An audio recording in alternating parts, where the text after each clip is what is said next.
मित्रांनो, इंग्रजी ग्रामरचे हे कन्सेप्ट तुमची क्लिअर असणं गरजेचे आहेत. बघा, जर हे कन्सेप्ट तुमचे क्लिअर असतील तर तुम्हाला ग्रामर सोडवताना कुठलीच समस्या येणार नाही.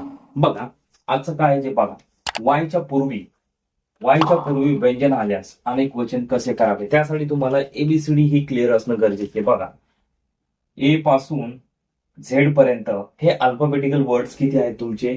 26 आहेत. काय? 26. आता ह्यातनं 5 काय आहेत?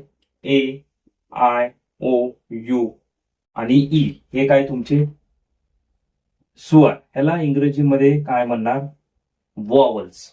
बघा, 26 मधून 5 गेले, उरले 21. म्हणजे हे काय तुमचे व्यंजन. व्यंजनाला इंग्लिश मध्ये काय म्हणतात हे तुम्हाला कमेंट बॉक्स मध्ये कमेंट करायचं आहे.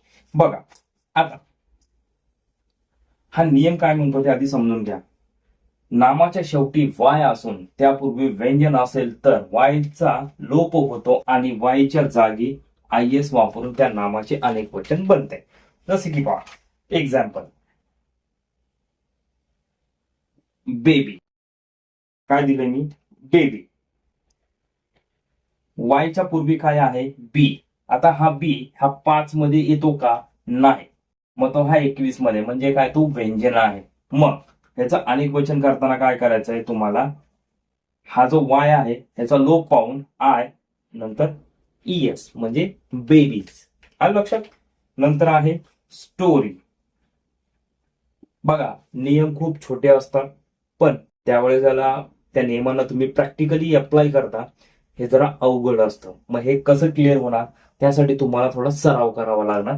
मी तुम्हाला एक्झाम्पल्स हे थोडेसे देतोय, पण हे जे मटेरियल ते समजावतोय ना ते एकदा समजून घ्या, म्हणजे तुम्हाला त्याच्यावर तुम्ही भरपूर उदाहरणं तुम्ही सोडवू शकता. बघा, स्टोरीज काय आले?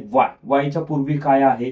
बघा, हे लक्षात घ्या. हा नियम तुम्हाला समजण्यासाठी वायच्या पूर्वीचं अक्षर तुम्हाला पाहायचं, म्हणजे वायच्या पूर्वीचं अल्फाबेटिकल वर्ड कोणते ते बघायचं.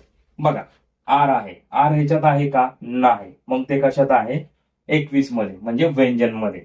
ह्याचा अनेक वचन करताना कसा? वायचा लोप पावणार, त्याच्याऐवजी आय नंतर ईएस म्हणजे काय? स्टोरीज. त्याच्यानंतर पहा, सिटी. Same, cities. म्हणजे लक्षात काय घ्यायचं की तुम्हाला वायच्या पूर्वीचा शब्द पाहायचा आहे. जर तो ह्याच्यात नसेल, ह्याच्यात असेल तर आय एस करायचा. जर ह्याच्यात असेल तर त्यासाठी मी वेगळं लेक्चर घेतलेलं आहे, ते तुम्ही पहा. बरं, ह्या सेशन मध्ये काय डाऊट असेल तर कमेंट बॉक्स मध्ये कमेंट करा.